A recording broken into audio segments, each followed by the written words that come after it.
focus. Ideate, innovate, enable.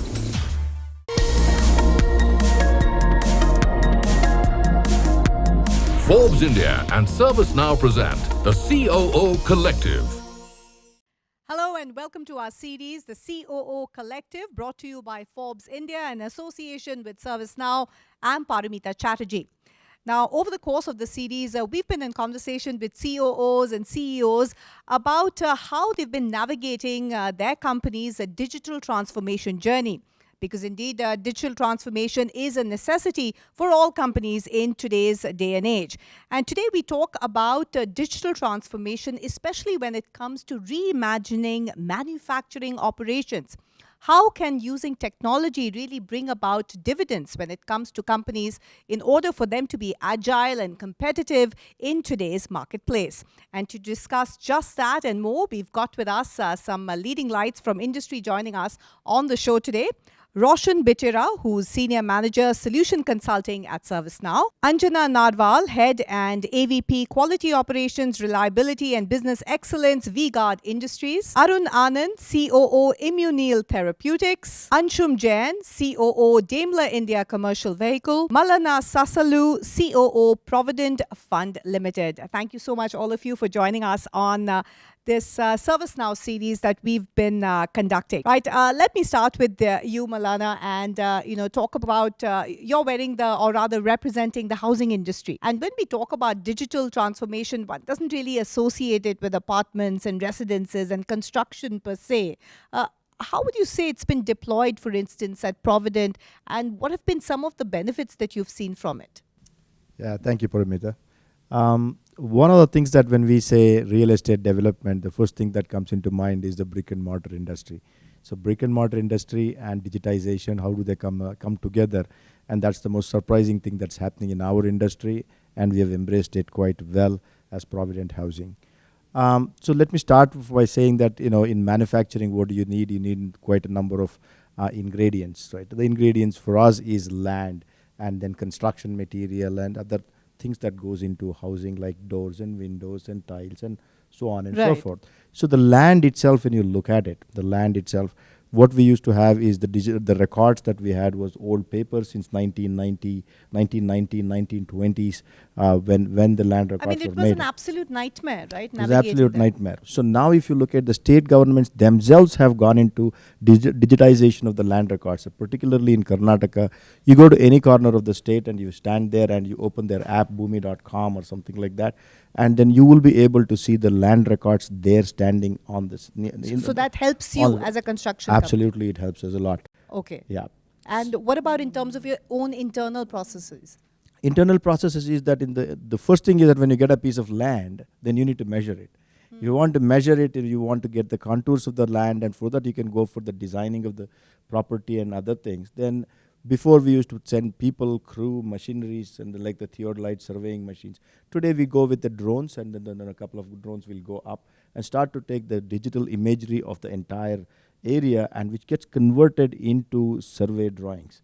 And also it gets layered upon the digitized land records from the state government on it, and it comes back to us. So you're able to actually mark the streams and the whatever may be precision has improved. Precision has improved. And clearly even your time to consumer coming up with the projects, because now your the time spent on even the topography and so on has come down. Would it be correct to say that? Absolutely. Okay. The efficiency has gone up, means the production will come up. Okay, so efficiency has been a big metric for you. Let's turn to a company with a very long legacy, and I'm talking about Daimler here. Anshum, where do you start? With a company with a legacy such as yours, where did you start with your digital transformation journey, and what would you say have been the big wins? Yeah, so as you rightly said, Daimler is a legacy company. However, I must say, it's not that much of a legacy company in India. We're only about 10 years old in India. Pretty young workforce, and in India somehow the workforce adopts technology and digitalization much faster than the others. I must say digitalization has probably touched every single part of manufacturing operations, right from people entering the door until the truck is delivered to the customer. So for example, we have about 5,000 people who work on the shop floor. And then, there is a 10 to 12% absenteeism every day. Though we plan in terms of numbers, but it's difficult to figure out which person has to work on which station so that the quality and the downtime doesn't get impacted negatively. What happens today is the attendance records get synced in with the skill metrics, and in matter of seconds, system is able to tell us that which person needs to be deployed where. Earlier, if you go back a couple of years, this whole exercise took supervisors about half an hour to figure out. And half an hour in a company like us could be quite a bit of money. Right, and we'll talk also about the kind of benefits you've seen on the logistics end, but clearly that's a fabulous example. I mean, just changing over the roster very quickly, I mean, that's something that we in television and broadcast could also benefit from. Now let me turn to a company which is fairly young. I mean, from a company which is 120, 130 years old to a very new company, and that's Immunil. We've got Dr. Arun Anand with us. So, Doctor, explain to us, what does Immunil do? And when we talk about manufacturing efficiencies, how are they deployed in a company with your profile? Well, thank you very much for having me over, Paramita. So as India's first pioneering cell and gene therapy company, we are a biotech entity. We are four and a half years old. We were established in Bangalore with a very, very clear vision of bringing next-gen technologies to India in the healthcare space. We treat patients with cancer, children as well as adults with blood cancers through some of the innovative work that we do. Most of the work that we do is bespoke manufacturing. So to counter large-scale manufacturing, we actually do very, very small-scale manufacturing, but each one is bespoke to a specific patient. So to put it simply, basically customized. It's customized manufacturing.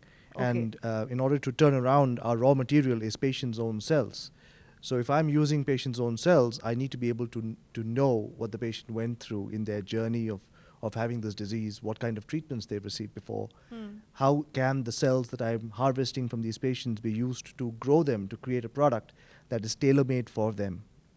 And when these are made with very, very exquisite new technologies, we need to follow these patients up for 15 years because we want to make sure that there's nothing that's untoward that's been introduced. So technology is really the backbone, really. Indeed, isn't it, on which you rest. Correct. Okay, as opposed to say, let me come to you, Anjana. I mean, V-Guard, it's a very well-known brand that we're all familiar with. In that sense, you're definitely not a digital native.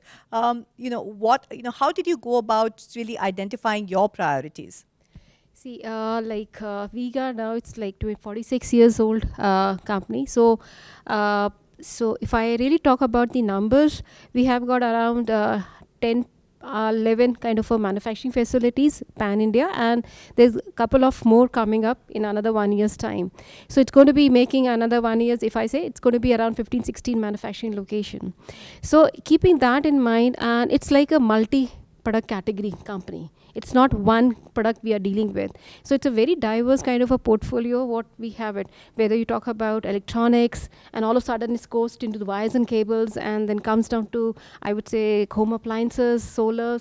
So it's a very diverse portfolio V-Guard is having it. Now, looking this complexity, what we have it. So if I talk about almost 7-8 years back, the proportion of manufacturing versus the traded was totally, I would say, 30% or 40% was manufacturing, and maximum was my OEM based manufacturing.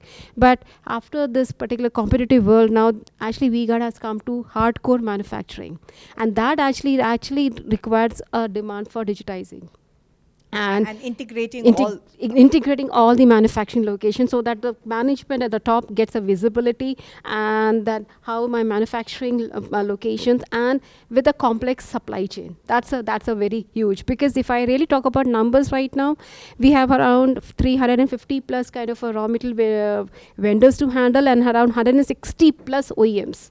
Which we exclusive, like I would say, V-Guard OEMs. Okay. So clearly huge complexities of operations. I think there's complexities across the board. All of them at different stages and benefits of their digitization journey. Roshan, you're representing ServiceNow, and essentially you help in companies building workflows. I mean, how would that help, for instance, some of the companies that we've heard from today, especially when we hear words like integration, efficiencies, take it forward from there? So ServiceNow has been in this industry because, when the prerogative for every organization is about digital transformation, right? But how do you enable that? And for that, you would need something like ServiceNow. If you want to automate some of your workflows, if you want to integrate a lot of other systems within your ecosystem, and if you also want to bring in visibility into what you have and also what you're offering to your customer. This whole thing about artificial intelligence helping us or really doing away with or automating some of those key decisions one needs to make in some of these investments. Yeah, so I have two views on that. The final verdict is still out. So one is, of course, ChatGPT is scary. I mean, the kind of things it is able to do, we wouldn't imagine that. On the other side, you still have to roll up your sleeves, get to the shop floor and make a truck or a bus, right? ChatGPT cannot do that for you. So from that perspective, we still have a job security to some extent. Now, talking about decision making, one thing I will completely agree with you. When I look at operations, I think a huge portion of decisions which we take actually are database decisions, which means if they are database decisions, somebody else should be able to take them for you, or at least should be able to propose a decision for you. I'll give you an example. In production setting, we talk about production plan, like which model, how many quantity you're going to make today. Now, what does that depend on? That depends on three things. That depends on what does your customer want, what kind of material your suppliers are able to supply, and what people do you have in the plant today, and maybe fourth, your equipment availability. Now, instead of we trying to figure it out in a meeting or in an Excel sheet, in my opinion, artificial intelligence tools should be able to integrate this data and propose a production plan for you, which probably is better than all of us put together, sitting down for 1 hour and coming up with. So such things, in my opinion, are very, very handy. Fantastic example. Malana, some examples from the real estate space when it comes to where you've successfully implemented automation and even AI when it comes to some of your decision making and the processes you've deployed? Yeah, so we have now engaged a small company to put together a system for us. We almost do around 5,000 calls every day, people inquiring for apartment units. Where are they really looking for? What are their priorities or requirements and things like that? It's humanly not possible for us to sift through, listen through those voices of people and to come back and say, this is what people want. So an AI engine which can actually look at and decipher the information what we need would be fantastic. Automation, yes, in precast construction, where what used to be done at the site when we've gone to the kind of industrial model of doing things, there now we are able to feed the machine to say that this is the number of pieces and these are the panels that we need, and most of the things are done automatically. So that's where we are going towards. And the proof of the pudding, Dr. Anand, would you say in your case, actually in everybody's case, is ultimately whether or not the customer is happier than he was before, right? Some wins for you in the recent past? I think it's still early days for us because we're still a young company that way. We've had quite a few wins when we see our patients not having disease in 28 days based on the work that we have done. Most of it is tailored work for the specific patient in hand. Automation, we have definitely invested in automated technologies. The entire healthcare space is still a little bit behind the traditional FMCG, e-commerce, manufacturing kind of spaces for automation, because a lot of the data is still made available late. Data is still collated across multiple systems. Physicians don't necessarily understand the entire thing as technologists typically do. So there is a degree of learning that still the industry has to go through, whether both healthcare as well as the medical industry. I don't think ChatGPT will make a big difference today in patient care, although it's possible in a few years from now that they will understand from algorithms, they will understand from traditional pathways, say, hey, don't do this to this patient, do something else to this patient. But ultimately you want a lot of that, and Anjana, I'm sure it resonates with you with all your multiple manufacturing centers and teams and product SKUs, that you want some of those basic decision-making, database decision-makings to really been taken off out of the meeting rooms. Yes, is absolutely. that happening with you? Absolutely. So yes, so that's something which is purely I think VGuard is facing currently. So, but as I agree with my other panelists, so actually this artificial intelligence or the automation is helping us to give some kind of I would say, helping us to take a decision. So it's actually supporting on that front. But ultimately decision lies with you. So you have to make a call. So it's actually helping you with that particular front in a proper analytical way.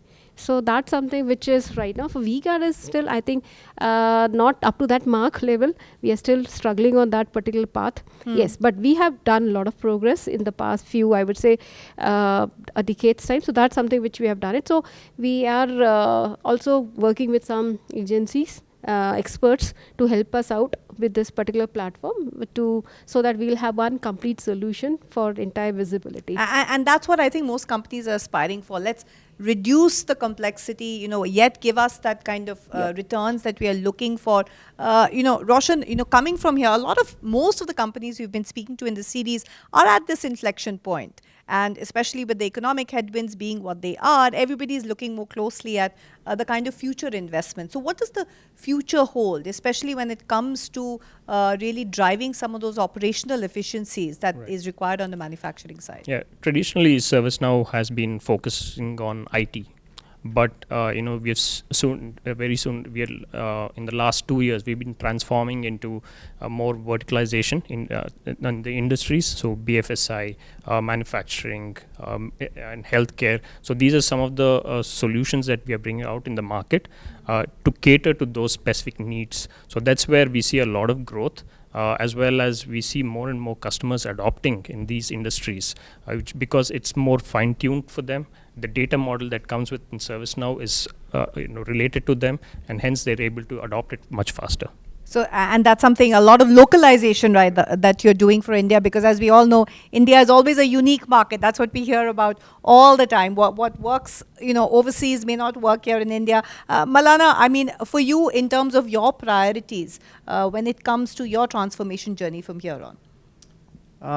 Embrace the technology, particularly while the customer relationship management is one of the key things for us. As real estate industry, we have not done really well in the past 20-30 years, listening to people. Now there is an opportunity for us to listen to people, and I think by enabling technology to listen to that, or to collect the data of what people are trying to communicate to us, and decipher that information, understand it, and serve them better, and that is where I would think is. So basically technology is going to help bring you closer to the customer and really respond much faster. Absolutely. Okay. Anjana, what about you? So I think somewhere, yes, because ultimately it's like customer experience and customer delight what we are actually aiming for. So yes, I think this is something which I also totally agree that it's helping us with not only with the customer's perspective, but yes, also with respect to cost competitive. That is also biggest challenge what we are facing in the, I would say, the competitive market. The productivity, skills is a very big area, which a gap area, which is helping on this particular front, because skills on the particular processes which was earlier manual, now that has been taken by the automation. So that is also helping with the transformation, and specifically the critical areas, which is a very critical to quality. That's a great point. I mean, I think that applies to all the companies here in terms of reskilling and really reorienting employees and improving the employee experience. Dr. Anand, your priority areas in the light of digital transformation? I think Immunil is trying to do something which is transformative to patients' lives. And I think the only way we can get better, faster, cheaper, more efficient, more transformative is by embracing digital much more than we have before. Yes, we don't have the problems of legacy per se, but we do have the problems of integration. That's something that we are trying to solve. And I think in the next 18-24 months, my focus as the leader of this business is to focus on bringing the first digital interface for cell and gene therapies in this part of the world. Wow, and more power to you and more power to your patients to really recover against, this dreaded disease. Final word to you, Anshum. Given the, your company's history and given the fact that you've really been cutting it close to the bone when it comes to, digital transformation, where do you see Daimler's business really going from here in terms of its priorities? Yeah, I would say two things. One is internal, other is external. I would say so far we have been focused more or less, maybe 90-95% on internal efficiency improvements. And it only goes so far. I think now we need to focus external with our customers and suppliers, because moment people realize that some of the stuff which we are doing internally with digital transformation can help our customers and as a result improve our business and market share, I think there's nothing stopping it. So I would say that would be our number one priority.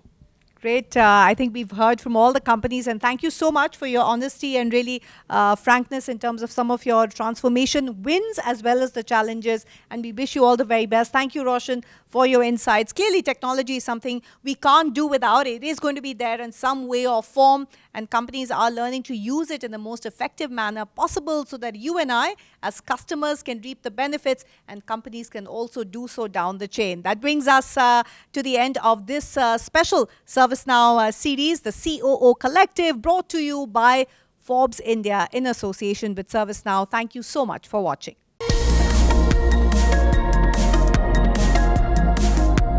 Forbes India and ServiceNow present the COO Collective.